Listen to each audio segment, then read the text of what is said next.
Hello, everybody, and welcome to our webinar, which is all about, it's all about working with young people. It's not about customer service skills. That title's kind of we've gone beyond that now. I met with Kate yesterday, and we've got a fantastic webinar lined up for you.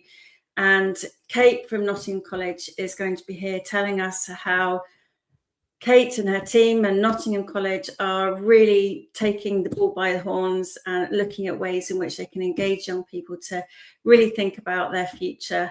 And I'm not on my own. I have got Kate joining us, but we've also got the wonderful Claudia. So Claudia, welcome to the webinar. It's been ages. How are you? I'm great. How are you? Hi, everyone. I'm so happy and excited to be here. Yay. So, Louise, this evening is not going to be the same old, same old. This evening is going to be amazing. We're going to learn a lot of new things together. And Louise, we often talk about preparing students for the future. And do we really? Today, we're moving just beyond skills.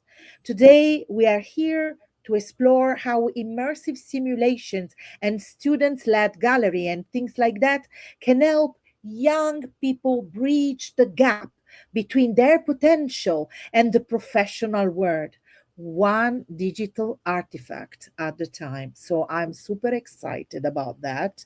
And I'm super excited to introduce the amazing Kate Wyles. That is our guest this evening.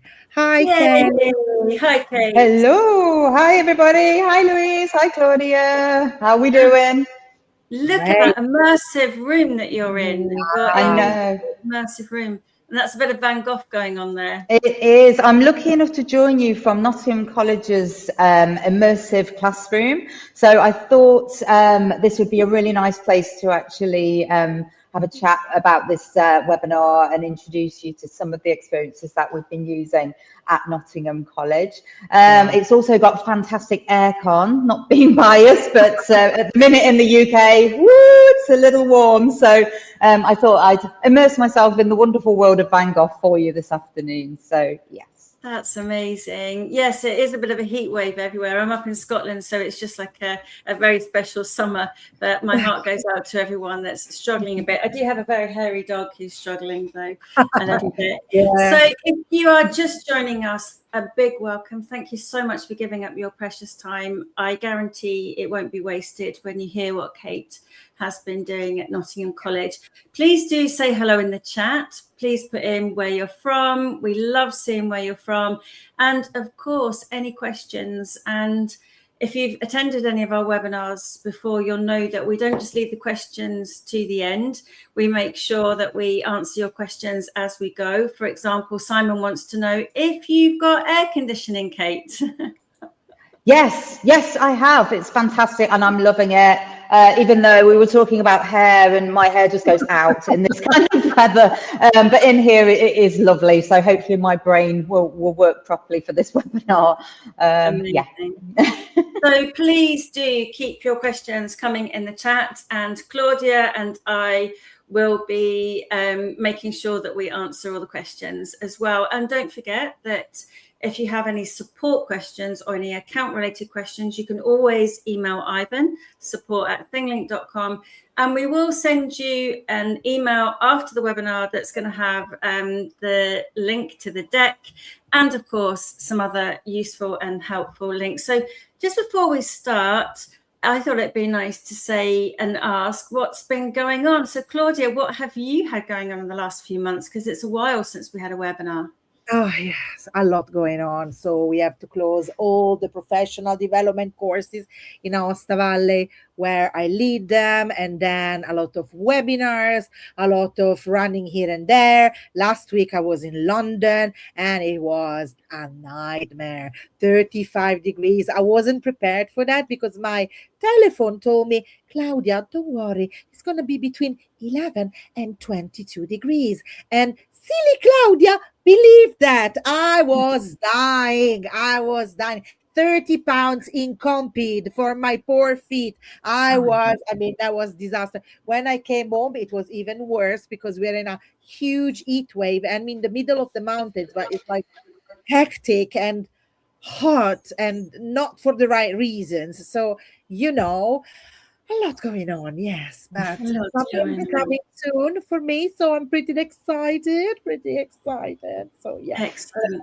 So to all the teachers out there that are coming towards the end of term, we salute you and hope that webinar gives you a nice opportunity to join in and celebrate everything that's been happening with Kate at Nottingham College. So one thing I wanted to show you that is really lovely, and that is we recently launched our new ThingLink Certified Creator course. This is live and ready for everybody to do.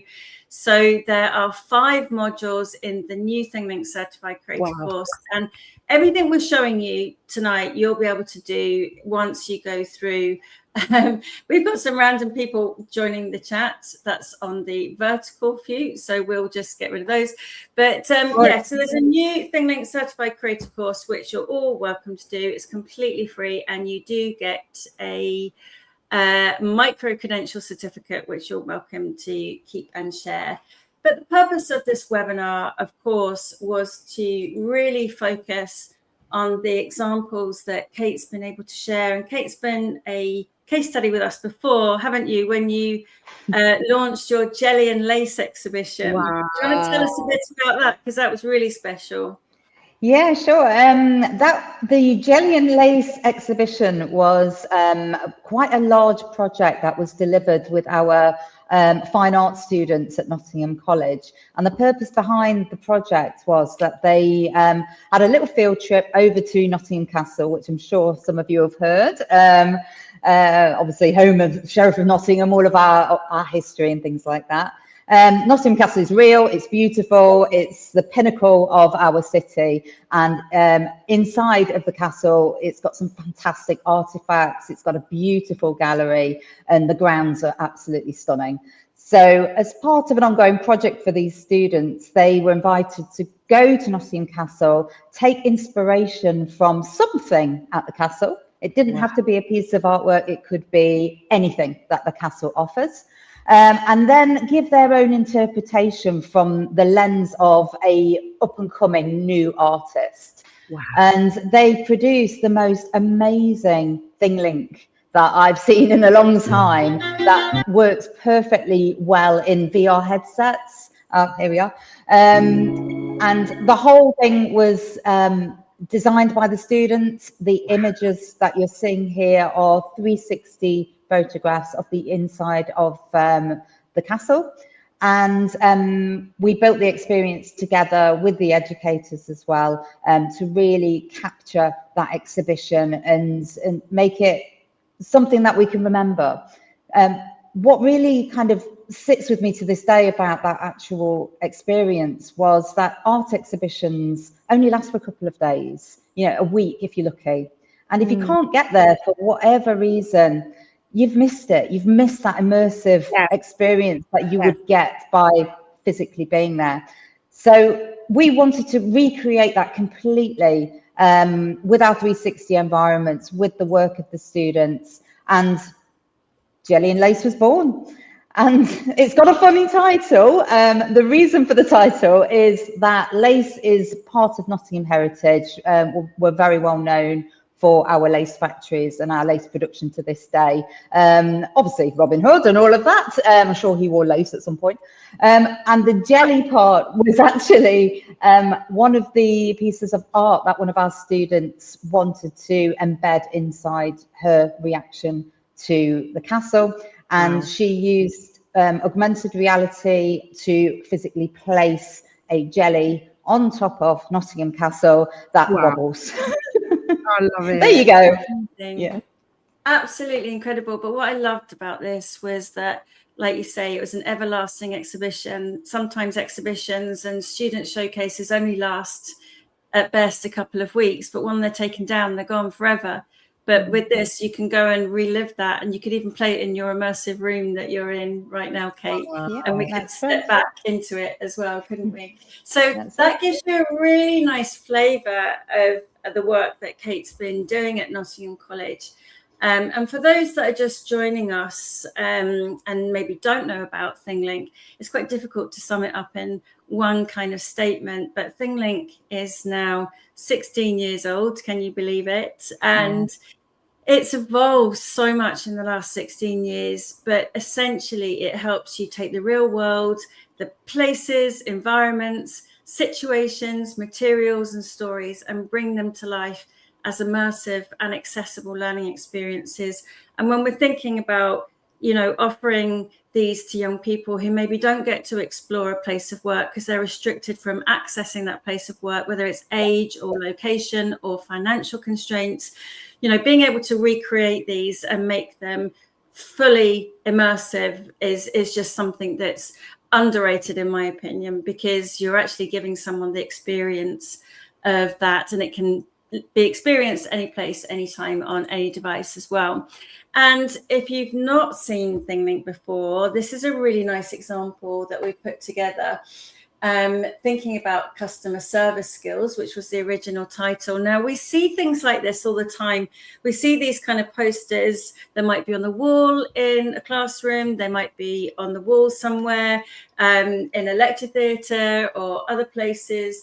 But, a static poster doesn't really, it's not a learning experience. So how can you take a static poster, a static infographic, and turn it into a learning opportunity? And that's exactly what we've done with this one. So here's a customer skill: be welcoming. So we've got a video here that actually shows what it's like to be welcoming as someone comes into the store. A smile, welcome them. And then as we move on through, you can see that this number 2 is opened now. So we're actually guiding the learner through that experience as well. So this one's all about being informed. Make sure you have the product information to hand. Be careful of body language, the way you stand, the way you smile, the way that you are using your eyes to show whether you're attentive, kind and thoughtful. Be a good listener. And now you can see that the number 5's open there. We've got a little bit of a throwback there to those COVID times. Then also, how to speak to customers when they leave as well. So you're going to get more from that experience than just simply looking at this poster. And all of the text that I've shown you there can also be opened up in Immersive Reader, so it's incredibly accessible. And there's also a web accessibility view at the bottom, which means that this experience can be used with screen readers. It can be used with other accessibility tools as well. But now you've seen that I've opened those, and there's a button here which enables us to go and explore the actual place of work as well. And here we're going into the cafe to explore it further. We can even see what's going on with the espresso machine. And here's another example. And Kate, do you want to just talk us through this one? Because this is one that you particularly liked with your students. Yeah, sure. So what we were finding is we're having more and more conversations with employers. And after finishing up talking to lots of different sectors within our region, one thing that kept popping up was the fact that our students, when they're going for a job interview, didn't have any experience to actually reflect upon. So they couldn't talk about it. So this experience that Louise is showing at the minute is one of an industrial kitchen. And what we've been using this for is basically to give our students the chance to actually enter an industrial kitchen, which, as you can imagine, is an area that is quite restricted. Obviously, our learners that reach us at college are between the ages of 16 to 18 mostly. So being under the age of 18, it's been quite difficult for them to actually enter any particular spaces where they might want to actually explore a career, but being able to build them in a virtual environment is actually giving them the chance to step foot into those spaces to see what it actually feels like to be there. And this one we really like because we kind of introduce you to the different elements that you're going to find inside of an industrial kitchen. So there's like the grills, the fryers, the different kinds of chopping boards that you're going to get. So all while they're having a kind of a lovely walk around, they're actually learning about what to expect when they actually do step foot for real life into one of these spaces. And this is actually gold to an employer because you're starting that conversation flow, you know, and I think without being able to do this virtually, our poor students would stand there and they couldn't say anything. So obviously have that potential to be overlooked. Amazing. When we put this example together, we just thought it was a good example of ThingLink. We didn't actually think it was going to be used in such a way with learners. So we're delighted to hear that these kinds of, because this is actually a library image as well. So this was just available in the ThingLink library, so anyone could use it. So it's great to hear that it's been used and it's so valuable. So that's a really nice example of how you can use ThingLink to link the scenes together. And of course, as I mentioned, you've got all of the accessibility options in there as well. The other thing that you can do with this, Kate, if we share the example, you're able to clone it as well. So yeah, you can actually take these and make them your own and then change out the backgrounds if you wanted to as well. So that just shows you quite nicely there something that is a really useful asset to use with the students. So we've looked at that kind of image, making it accessible. You've touched on a 360 image, and that's kind of almost like a contextual information, isn't it? Because there wasn't any kind of challenges or anything to do there. And then we've got this example, which again, you know, for future employers to hear about is the ability to look at procedural information as well. And here we've got, you know, what you would do in order to install this particular machine. So what you would do is go onto site, and it's a bit like an adult escape room. I think you've probably heard me go through this one before, but there's the key, you unlock the cabinet. There, you open the cabinet, and then we're inside it. And of course, imagine that in your immersive room, Kate. Exactly. Yeah, this is a really great example because it not only does it do what you've just explained there, but it also saves our college having to provide the same piece of kit for every single student. And we're one of the largest colleges in the UK. So being able to provide a switchboard like this in this particular state for every single student is actually going to be quite tricky, if not near impossible. Having it on a ThingLink in this way to access whenever is sort of convenient for those students and the educators is just brilliant. And they can set it as a piece of homework. They don't physically have to come in and be able to see that the kit, it's all there done for them. So yeah, in an immersive space like mine that I'm sitting in at the minute, it's great, but also on a screen it works great, and for homework it's fantastic. And are people using it with headsets in the college as well? Have you been using it on the, I think it's MetaQuest you've got there? Yeah, sure. We have a bank of MetaQuest headsets that we've been exploring ThingLink with, and it works really seamlessly, again, to try and get that more immersive feeling. And I'm going to touch on that shortly with some aviation experiences that we've been exploring over the past couple of months with our students.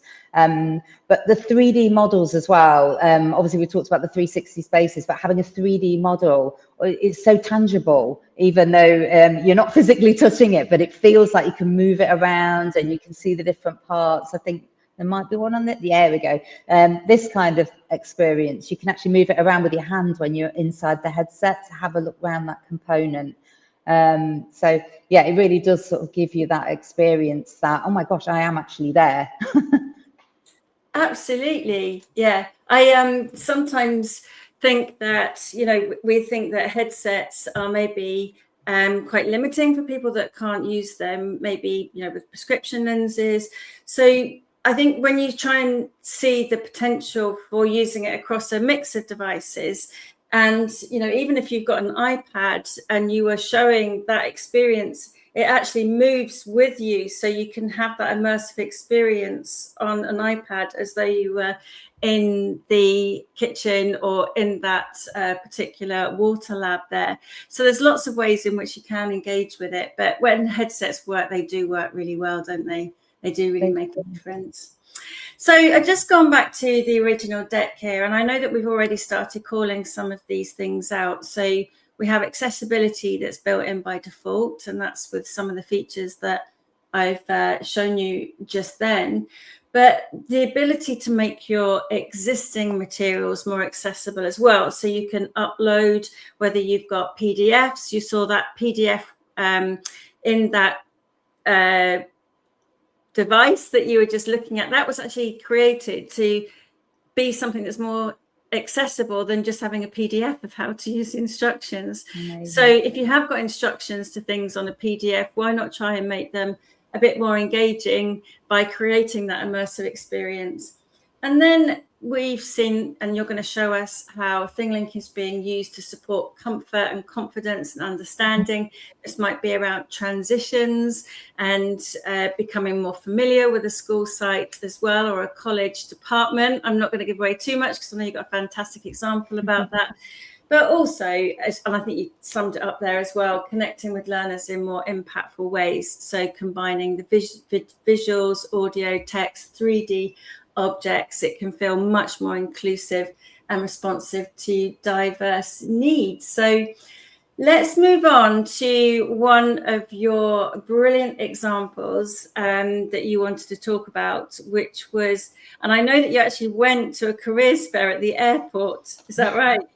Wow. Yeah, we were lucky enough to be invited over to East Midlands Airport, which is our local airport in Nottingham, for their first, I think it was their first, Aviation Careers Day, and it was absolutely brilliant. So we had schools and colleges and students, educators come from all over the East Midlands to experience what it would feel like to actually be working in the aviation industry. Obviously, aeroplanes are what I would say kind of a hard to access thing. If you wanted to be a pilot or you wanted to be part of a cabin crew. And unfortunately, the hundreds of people that came through the door would not be able to experience that in real time. But we use this experience here with all the visitors over at the Careers Fair to actually give them that little taste of that hard to reach environment on that day. And bear in mind, these young people were kind of trying to see where they would fit. They like the idea of an aviation career, but is it for them? Not really sure. You know, how does it feel? You know, can I see a place for me in this environment? So we ran a couple of ThingLink experiences, the one being a cabin crew training program, where our students could literally step foot onto, here we go, let's get started. Hello, and welcome to our cabin crew safety. They're very polite. So you can step foot onto that aircraft and you can move around, you can see the different pieces of equipment, you're in the cockpit, you can do this at your leisure, so it almost feels like you're immersed in that particular space. But it did give our students, you know, that range of careers that they could explore. So it's not just about becoming a pilot, it's not just becoming cabin crew, but there's so many. So many other careers that you can do in the aviation industry, from being an engineer to even working in the bar at the airport. You know, all these wonderful things that make airports what they are and the exciting, vibrant places. ThingLink really did give us that chance to give them that taste, that real live taste of what it's like to actually be there and be in that particular aircraft that day. So what we're showing you now is also a scenario, which is kind of taking those layers of information, whether it's, you know, wanting to learn about safety equipment handling or passenger management. So it's broken those in like a micro learning experience. So you can actually choose through going on to these. Then you've got another introduction here of how to use the oxygen mask and when it's going to come down. So this is actually something that the learners can sit and go through, like you say, at their own leisure and explore. And if you go on through, you can actually see even further 360s of the plane and where you can find all the first aid kits. And that's maybe something we should all know if we're going to go on a plane, really, isn't it? And then it's going to ask you questions as well about where the right location is as well. So there's different types of questions that have been added to this experience so that when they come through the other side of it and they've been through the whole experience, they will have gained not just conceptual knowledge, but they've also had increased their understanding of the whole kind of place and space and situation and what to do in that situation. So this is something that's really new, and I'd be delighted to share it with you all, because quite often I think we see ThingLink being used for those interactive images, as I showed you before, and virtual tours. And those on their own merit are a world away from a static poster or a PowerPoint, for example, or slides, which, you know, are in the right context are helpful, but these have just been elevated. So what we've tried to do with ThingLink is to actually demonstrate, and this is some thinking that our founder and CEO, Ulla Maria Koivull, has been developing, and saying that through those interactive scenarios, you start by developing your conceptual knowledge, and that helps to answer questions like, what is this? What does it do? Why is it used? And then as we go round, procedural knowledge, what happens next? How is this task completed? Why is every step important? Down to situational awareness. What is happening now? Is this usual? What information is important right now? What might happen next? Then the decision making. What do I do in this situation? Which is the very essence of kind of branching scenarios, right the way through to problem solving. What caused the problem? Can it be fixed? And then communication. What would you say? And I think this bit is the bit that I think you do so well at the college, Kate, and that is around self-efficacy and confidence. Wow. So how do we then move from exploring something to actually demonstrating our self-efficacy and being confident? And the example that I think that you've created with your students to demonstrate this so well is this one, which is a student-led showcase and the artworks. Do you want to talk us through this? Because this is just outstanding. And there was a quote that you said to me when we were talking about it, where a young person heard that, you know, her work was good enough to be featured in an exhibition. Oh, yes. So I work quite heavily with our art departments. Obviously, we've talked about the Jelly and Lace exhibition, but this particular experience is a very recent one. It was only created maybe 2 weeks ago. And again, we were trying to capture that essence of let's capture the moment of our exhibition, all that hard work that our students have put into creating their pieces. We wanted a repository almost, so it can be experienced anywhere in the world at any particular point. So I worked alongside the educators who gave their students the chance to explore ThingLink independently, to document their pieces. And this is what they've come up with. And the student in particular that Louise was mentioning there is a young student called Moth, who designed the most beautiful, here we go, most beautiful outfit. And they are a performance artist, and they wanted to show the world their beautiful performance in this amazing outfit that they've designed themselves and created themselves in order to progress onto a fashion course starting in September. So Moth was physically at the exhibition, and a member of the public that had come in to see the exhibition was so blown away by this experience. They couldn't help but go up to Moth and go, my goodness, this is like something that you could see at the V&A in London. And the V&A, Victoria and Albert Museum, is where you want to be. If you're a fashion designer or an artist or a creative, you know, for someone to say that at this level, and these students were pre-access level, so they're just starting their journey in their creativity. ThingLink And this experience actually gave the student the ability to do that. Wow. Yeah. It's absolutely incredible, and please do pass our thanks on to Martha and how proud we are to showcase their work as well. It's just absolutely phenomenal. And of course, this is something that students can talk about with passion. And when we talked yesterday, Kate, about some of the challenges for students going on to another transition in their journey into education, employment and training, it's having the confidence to talk about things. And if you've got something like this that you can start showing your spirit with when you talk about it, and that passion, that just exudes, doesn't it? It does. And I know a lot of young people find it quite difficult to communicate verbally. And certainly, music there. Certainly, these young art students find it difficult to have that conversation. But if they have something physical like this ThingLink, this was sparking the conversation. This was actually giving the student the chance to go, this is my work. Do you want to talk to me about it? And that's how it got flow. The whole conversation was flowing. And I know in Moth's situation, they did not stop talking for the whole 3 hours of this exhibition, and had to have a bit of a lie down afterwards. But oh my gosh, the experience was so great because it gave them that chance to talk about it. I can see this now.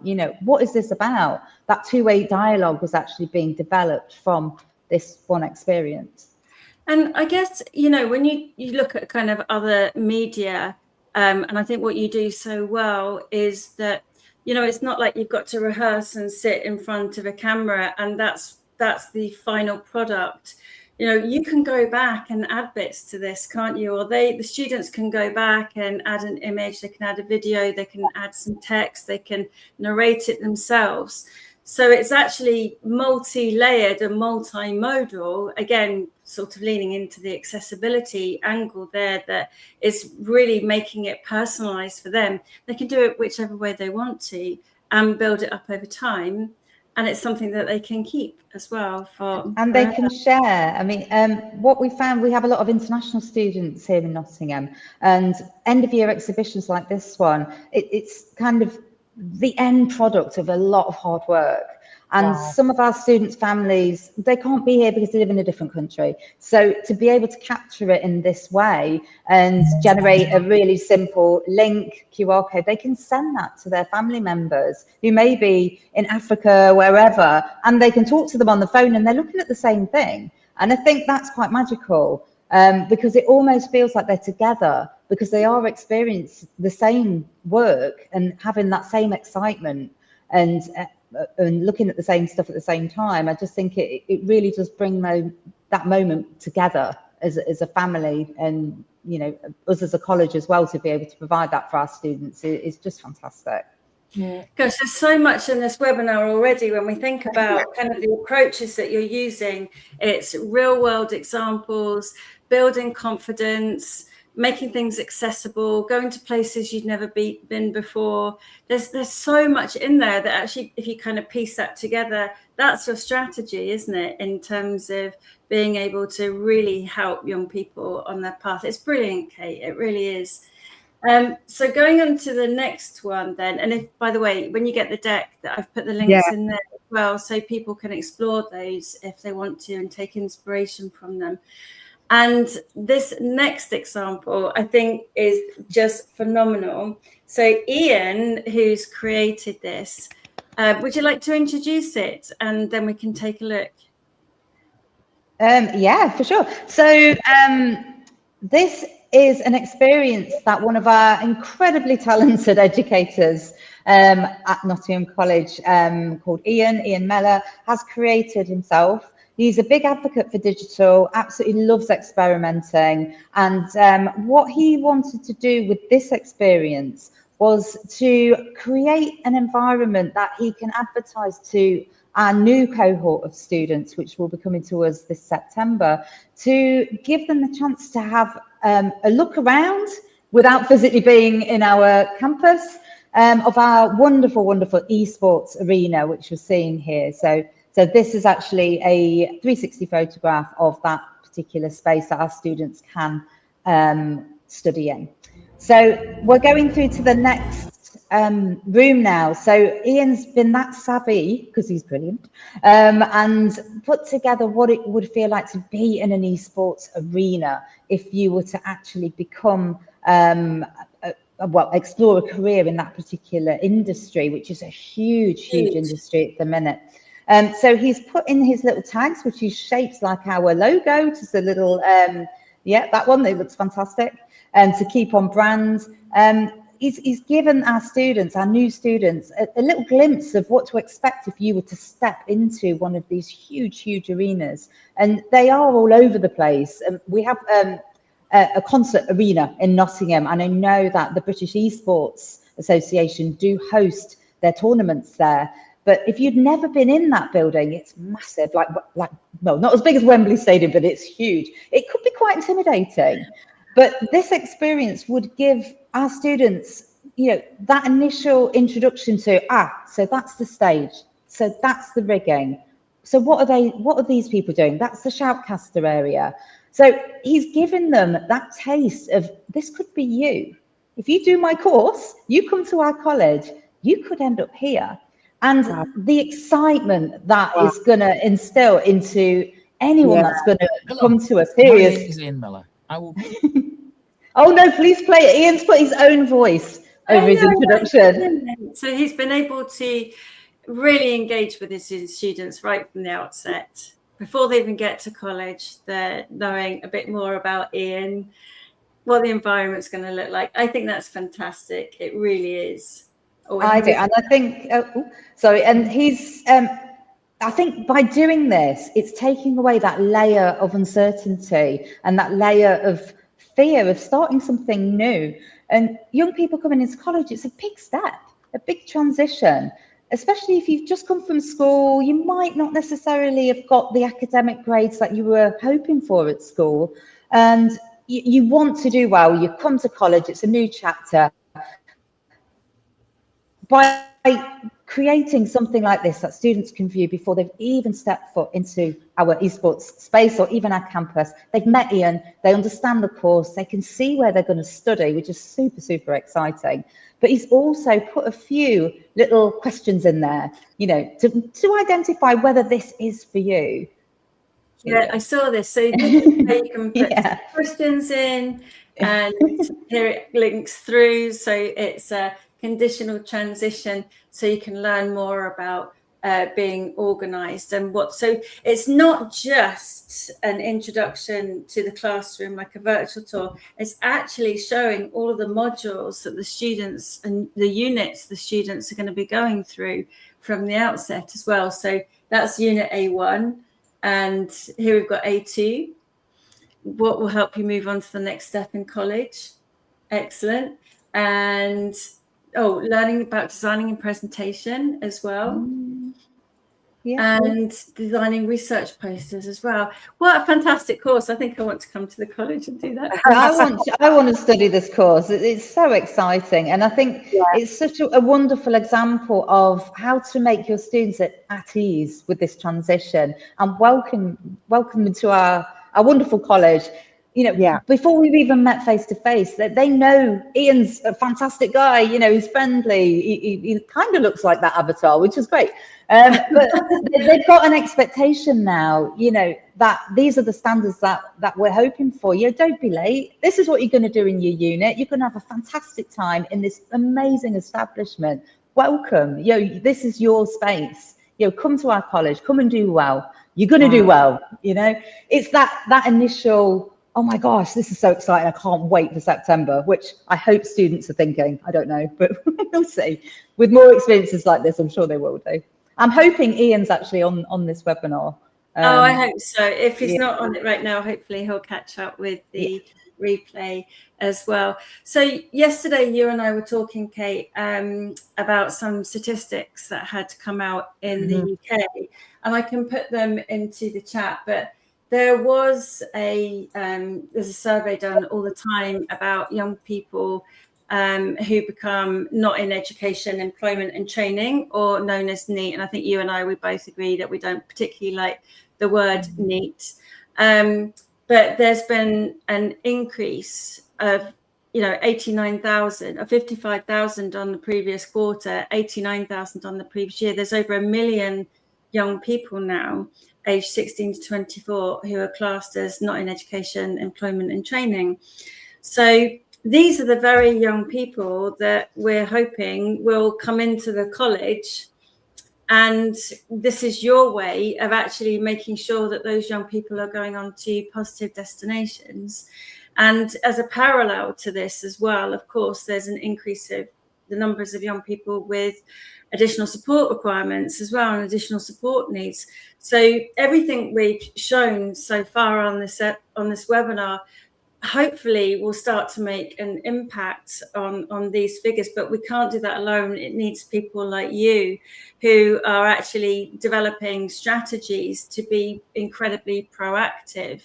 And I just wondered, because I think it's such a valuable opportunity for you to be on this webinar, what are the kinds of, I mean, these things are fabulous and they're great and you've been able to develop them, but how can other people get started in taking the same route that Nottingham College are taking? Obviously, you've mentioned the training, the new certified training with ThingLink. That's really great because it does give you an overview from the very basics of how to put your very first hotspot, which is what you can see flashing there on the screen, onto a 2D image or a 360 image. And you can see how easy it is to build these things. And I think once we've got the educators on board with a tool such as ThingLink, and they can see the impact it can have by potentially doing that course, they can actually almost reflect that onto their teaching and learning and also assessment when the students come through the door. I mean, our students are lucky enough to have their own ThingLink accounts if they wish at college, so they can explore to the heart's content, and it builds up a wonderful layer of digital literacy as well, which is so important with young people, that even if they're coming to college to study something, I don't know, maybe they've come to do catering, they still need that layer of digital literacy for when they leave us. They've got that, because the world we live in at the minute needs that, and it's our responsibility to make sure they've got absolutely everything that makes it possible for them to really be successful in their chosen careers. And just to mention, talking to employers, which I mentioned at the beginning of this session, we had this kind of sort of ping pong conversation about the fact that students that are coming from college are finding it really, really difficult to land a job because they don't have experience. And I think that's really tricky. You're in almost like a catch-22 if you're a young person. You could get fantastic grades, but have you ever stepped foot in a kitchen? No. So being able to talk about the experience that we're providing with these immersive experiences that ThingLink provide is great. And the employers, one in particular from the army, I mean, can you imagine how tricky it is to get some kind of real world experience with everything to do with the army? How are you going to know that you want to do that if you can't experience it and you can't talk about it? And a lot of the employers were saying it's communication. Young people find it hard to talk, and that's true. If they can't talk about something they've never experienced, how are they going to succeed in that industry? Exactly. So giving them these experiences, going into a cabin, or they can talk about it like they were actually there. They've got that dialogue, and once you've broken that ice with that employer, they'll see how wonderful these young people are, and they can get in the flow of the conversation. And the chap I spoke to from the army said it is as valuable as work experience, because there's no way they can provide a quality work experience for every person that wants to go in the army. It's just not possible. But something like this, it really does bring out the personality of those individuals, and that's when they really get to shine in that interview situation, and fingers crossed secure those fantastic careers that they've been looking for and worked so hard to get. Wow. That's amazing, Kate. Claudia, do you have anything like similar in Italy and the work that you've been involved in? Well, talking about students that decided to leave school to do nothing really because they don't have any experience, We have plenty, unfortunately. We are fighting hard to bring them back and to give them a proper education, but we are in a moment where everything is changing, but nothing is changing. I don't know whether I'm making myself understood. That is to say, with all this new improvement, technology, artificial intelligence, and so on and so forth, but then methodologies are the 100 years old, and teachers are charismatic, and they don't go the extra mile. There are the amazing teachers, because I'm lucky enough to have met a lot of them, but some of them just don't cut it.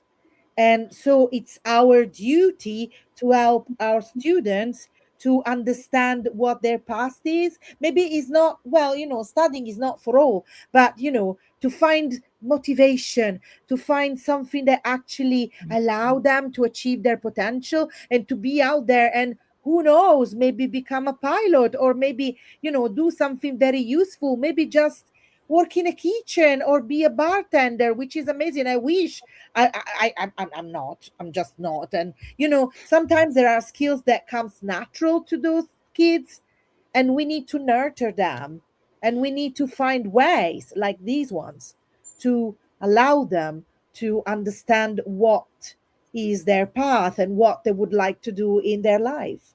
As simple as that, right? And I love the way that, Kate, you talked about those experiences and being able to talk passionately about an experience because you've been in it. But what you've done is you've gone further and found something that they're passionate in. And it doesn't matter what someone's passionate in, if they can find a way to showcase it and talk about it, whatever kind of achievement, which is why I really love the kind of ideas of visual portfolios and visual resumes, where it doesn't matter kind of what's on there, it's just that something you're proud of and something that exactly. And just being able to really recognize that everyone's got strengths and everyone's got something they can be really proud of and talk passionately about. It's just enabling people to discover that, isn't it? So I think that's what you were saying there, Claudia, as well.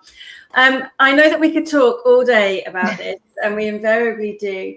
But I just want to go through a couple of other things as well that's on the deck here.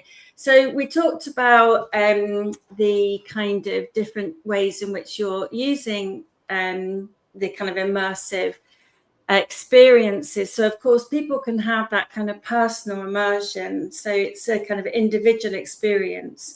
So young people can do that on their phone. They can obviously do that on their PC or in the college on a device as well. And that means that it's a personal experience, which is self-paced. So that's completely private and accessible.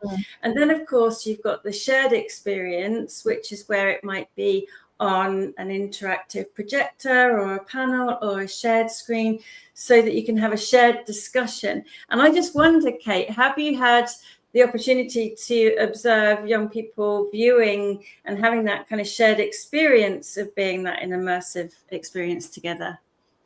We have, and we've actually tried our hand at running a few ThingLinks within this immersive space here, and we've done that with maybe about 3 learners together, and they collaborate. They automatically collaborate. I think it's a human thing. When you're in that space, they're like, oh, there's a question. Oh gosh, what was it? Can you remember? Do you think it's this? Do you think it's that? And they're actually working together to get to the end goal. And I think the scenario builder within ThingLink is absolutely brilliant. So if you haven't used that before on ThingLink, give it a shot. Have a little look and see what you can do with that, because you can really sort of generate that wonderful teamwork, expressive kind of behavior amongst young people when you put those different scenarios in place to get to the end goal. Even some arguments come out of it, but I like that. It's like a constructive discussion.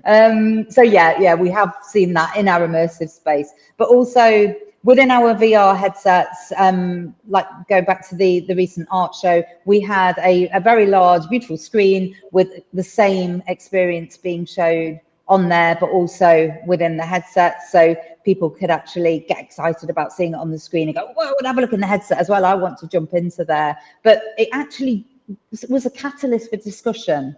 And again, going back to communication, which apparently our young people lack so much, this is actually a trigger for communication, for conversation, for do you like it, for questioning. And that's all about education. It's all about the learning journey.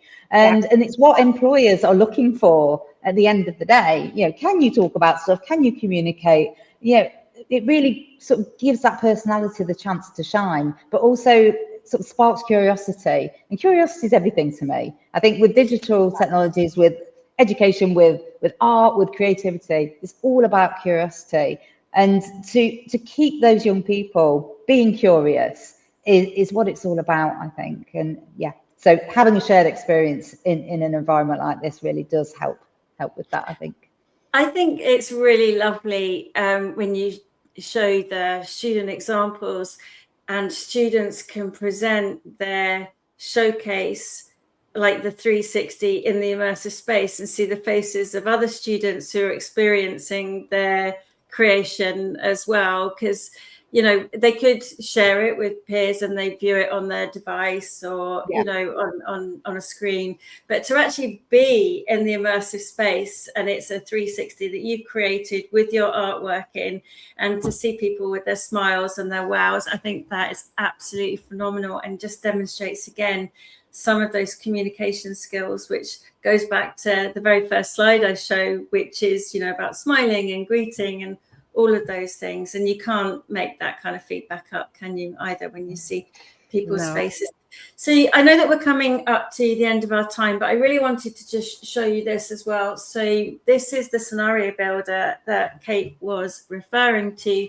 And we've got some new things that's coming in the scenario builder as well. So now you'll see that there's a way that you can embed media. That means that you can embed another ThingLink in a block, or you can embed a video or anything with an embed code. So that will be in the block that you saw with the air cabin training, where you can click through. You can add a text block, and that text block also has a built-in audio narration as well, so that you can click it and it will create either a single person, single speaker, or even a deep dive of the text that you've put into it as well. The branching block, which is quite self-explanatory, and then there's the question block as well. And now you can use different types of questions as well. There's fill in the blanks, which is useful for matching different phrases, might be great for language learning. Matching, so that's where you match the different things to each other as well. An open question, which is like an essay, so that you can have long form text, and choosing the correct phrase. So there's a number of different questions that relate to those competencies that I showed you, so that you can actually build in the layers of skills development. And then the other block, which is new, which again has been developed in response to some of your feedback and wishes, and that there will be a grouping activity as well, so that you can group answers together. So these are the new things that you'll see coming to Scenario Builder very soon. There's been a conversational AI tool that's out there where you can actually configure an AI chat to work either as a kind of guiding light or even as a reflective practitioner as well. So these are the kinds of tools that are being specifically designed with that logic around competencies. And of course, then you'll be able to visualize the data and the ways in which people have engaged with them as well. So a little overview and sneaky peek of things that we're going to be launching very soon. So all that's left for me to say, I think, is if you do want to follow this webinar up, I highly recommend, if you're not using ThingLink already, to have a call with Andrew, who will schedule a personalized demonstration. You can even send some materials in and we'll create some demos for you as well. It's not just a video or someone going through slides. They will actually create a personalized demo for you. And I think that's all I've got on my deck. So I'm just going to remove that and say, Kate, I don't know if you're thanked enough for all of the work that you're doing in Nottingham. You're one of our ThingLink certified trainers, as Claudia is as well. But we wouldn't be doing what we're doing if it wasn't for the work that you're doing. And I'd like to thank all of your students as well who have been able to showcase their work with us. It really is an incredible insight to how you are taking that incredibly challenging and complex problem, but trying to help young people go on to positive destinations with confidence. So from behalf of the whole ThingLink team and everyone watching, thank you so much. Thank you. Really appreciate you and all at Nottingham College. And Lisa's saying thank you there as well. Lisa's just saying thank you, some great work, really inspiring. That's great. And thank you to the wonderful Claudia. We've not done as many webinars in the last couple of months, but we really love you being part of our webinars. And thank you so much for all the contributions that you make to our team and to the wider ThingLink community as well. So we really appreciate you. An email will be coming out to you all. And if you want to get in touch with Kate, Kate's LinkedIn is on the email. And people can get in touch with you, connect with you on LinkedIn, of course. And Claudia, a link to your link trees on the email as well, so people can follow you and get in touch as well. So on behalf of all of the team, thank you to you for giving up your valuable time and watching this webinar with us. And we hope that some of this has inspired you to get involved. And we'd love to hear from you if you've got any examples that you'd like us to showcase as well. So have a wonderful rest of the day, wonderful evening, wherever you are. And thank you again for being part of our community. Take care, everybody. Bye. Thank you. Bye.